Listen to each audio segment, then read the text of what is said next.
Assalamualaikum warahmatullahi wabarakatuh. Selamat pagi siswa-siswi kelas 7 MTs Negeri 2 Tegal dimanapun berada. Kali ini Pak Guru akan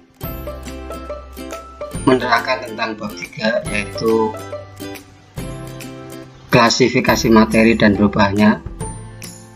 Materi ini merupakan kelanjutan dari materi sebelumnya ya, bab 2. Nah, kemudian kemarin ada penilaian tengah semester yang sudah kalian lakukan. Semoga mendapat nilai yang bagus sesuai dengan keinginannya, meskipun belajar secara mandiri di rumah ya.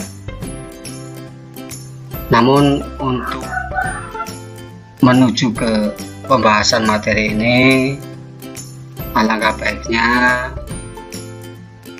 kalian subscribe video ini jika memang belum, kemudian klik like dan komen. Nah, komen di situ kalian bisa tulis ya, berupa nama, kelas 7 apa, dan nomor absen berapa. Ini supaya Pak Guru tahu siapa yang mengikuti materi ini dan siapa yang tidak. Oke, siswa-siswi kelas 7 MTs Negeri 2 Tegal dimanapun berada, kita akan belajar bab 3 tentang klasifikasi materi dan perubahannya. Nah, ini merupakan video bagian pertama. Jadi setelah ini selesai, nanti minggu depan akan dilanjutkan dengan bagian yang kedua. Nah, pada bagian pertama ini yang akan kita pelajari adalah 3 ini: klasifikasi materi, sifat wujud zat, perubahan wujud zat. Jadi cukup 3 saja yang akan kita pelajari untuk pertemuan pada video bagian pertama ini.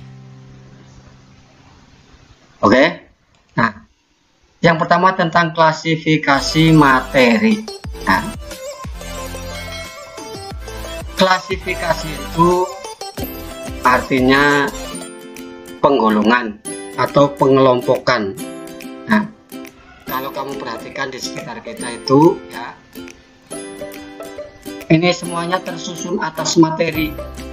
Misalnya ada air, udara, pasir, batu, tanah, kayu, besi, dan lain sebagainya. Semuanya tersusun atas materi. Nah, tadi klasifikasi artinya pengelompokan atau penggolongan ya. Nah, sekarang kalau materinya itu apa? Materi adalah segala sesuatu yang mempunyai massa dan menempati ruang. Jadi yang apa saja yang memiliki massa dan menempati ruang itu dikatakan materi. Nah, kita kembali ke sini, massa. Massa itu pada bab 1 ya.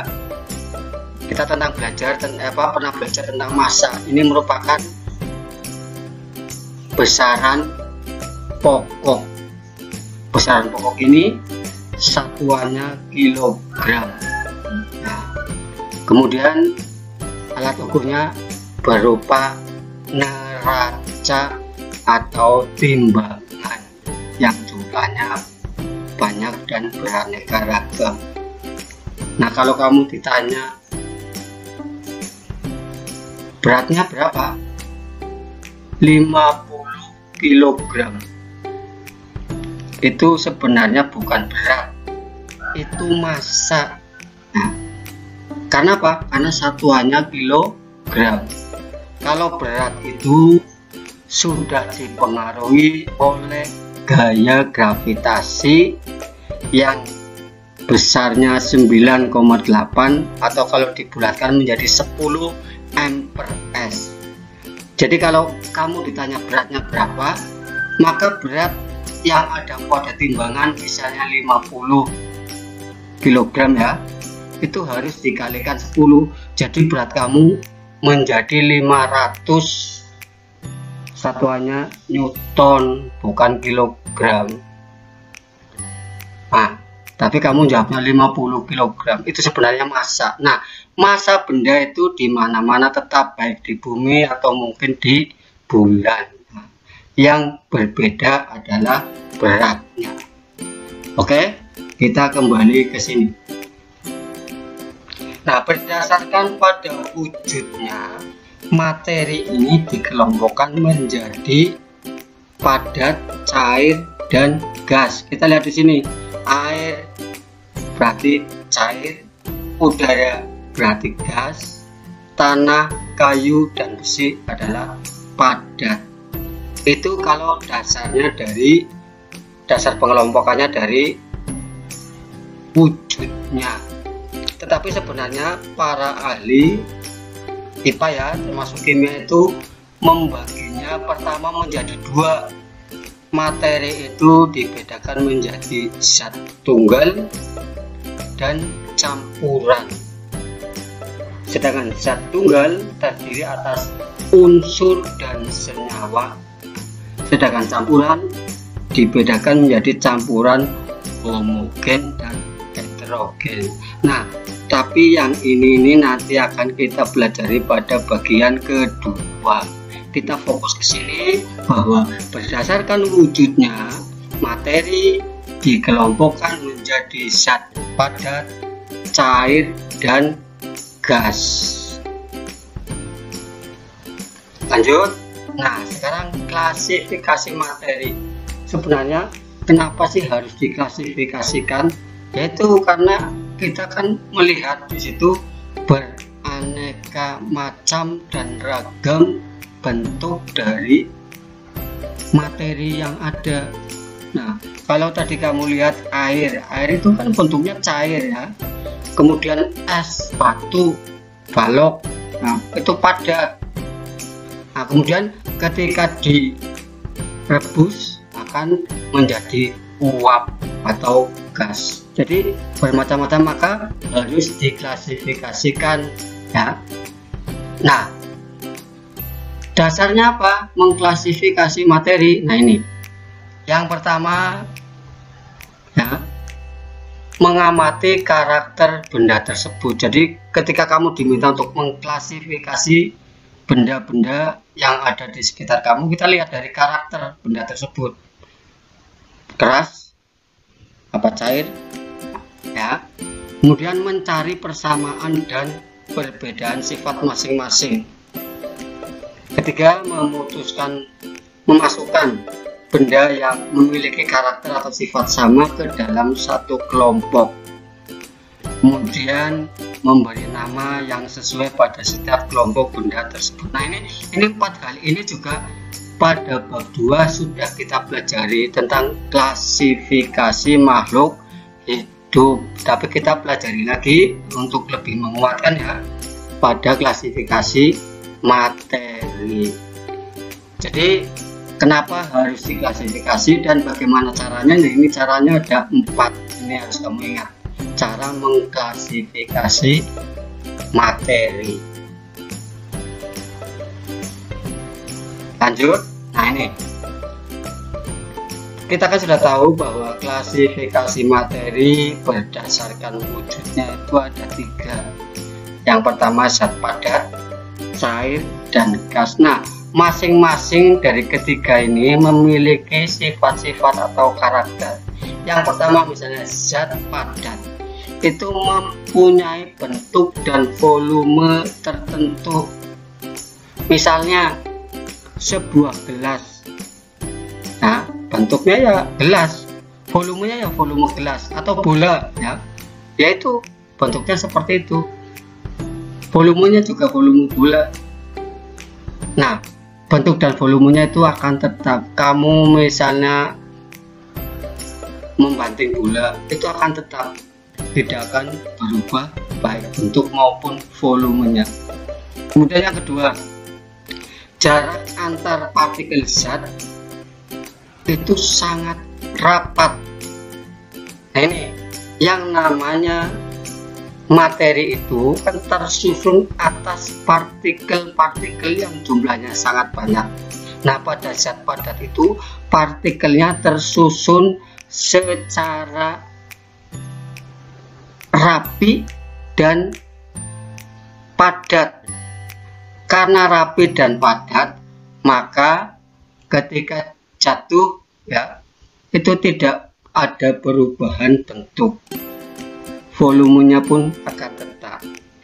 Sementara partikel zat padat tidak dapat bergerak bebas. Nah, karena apa?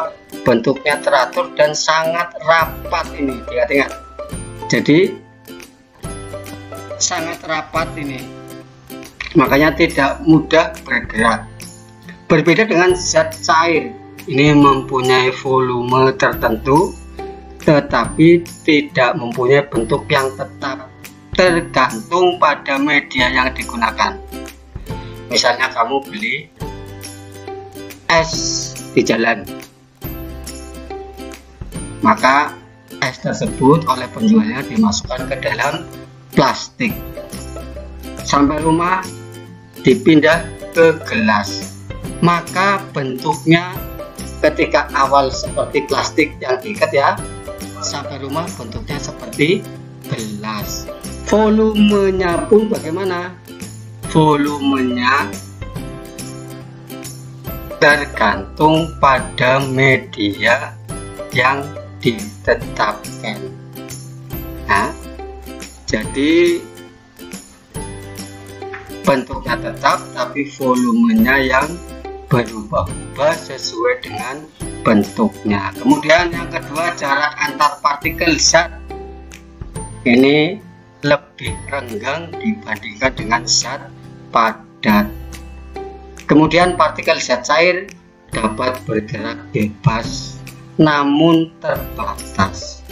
Tadi pada ini ya, pada zat padat itu tidak dapat bergerak bebas. Nah, ini pada zat cair bisa bergerak bebas namun terbatas. Beda nanti pada zat gas ya, pada gas itu bisa bergerak ke sana kemari. Nah, pada gas ini tidak mempunyai volume dan bentuk yang tetap. Misalnya udara ya, udara itu kan volumenya dan bentuknya tidak tertentu. Ketika kamu meniup sebuah balon ya,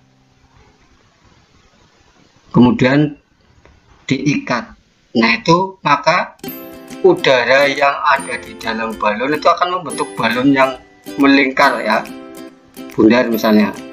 Tetapi ketika angin yang ada atau udara yang ada pada balon kita masukkan ke dalam plastik, maka bentuknya seperti plastik.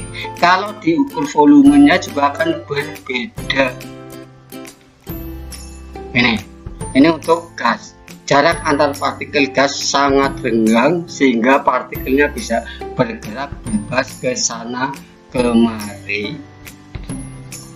Oke, sampai sini paham? Nah, kalau masih belum paham, setel lagi videonya, ulangi supaya bisa memahami materi tentang klasifikasi materi dan perubahan. Oke, lanjut pada slide berikut. Nah, ini zat padat, cair, dan gas itu bisa berubah wujudnya. Nah, kalau kamu perhatikan es balok ya, itu kalau dibiarkan akan berubah menjadi air. Nah, itu berubah dari padat menjadi cair. Nah, ini yang namanya nomor satu adalah mencair atau melebur. Jadi kalau ditanya apakah mencair atau melebur itu, melebur adalah perubahan wujud zat dari padat ke cair. Sebaliknya, air yang kita masukkan ke dalam plastik, kemudian setelah itu dimasukkan ke dalam freezer atau kulkas ya, itu setelah beberapa jam itu akan membeku ya, akan menjadi es. Nah, ini dari air yang bentuknya cair menuju ke padat yang bentuknya es, itu juga terjadi perubahan, namanya membeku.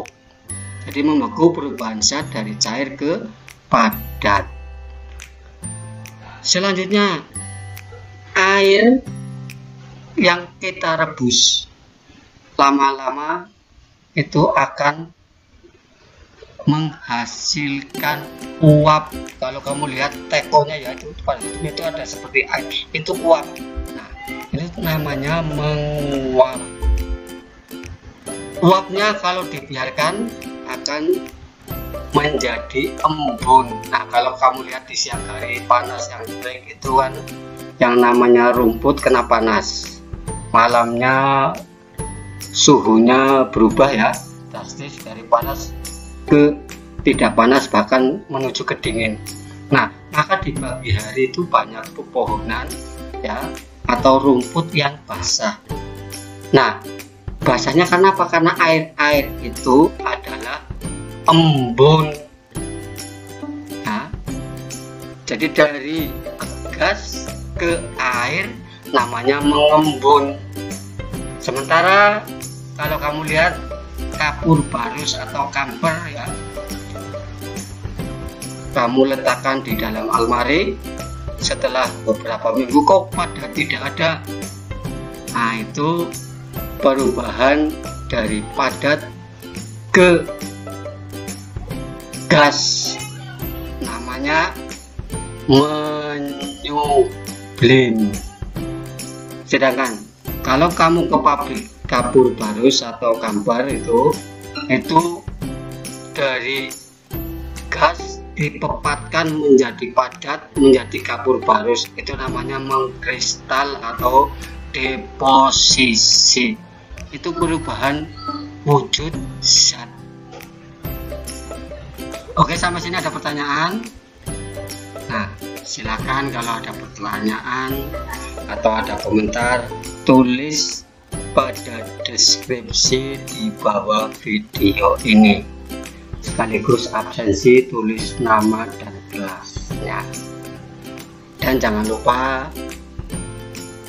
klik pada subscribe jika memang kamu belum subscribe.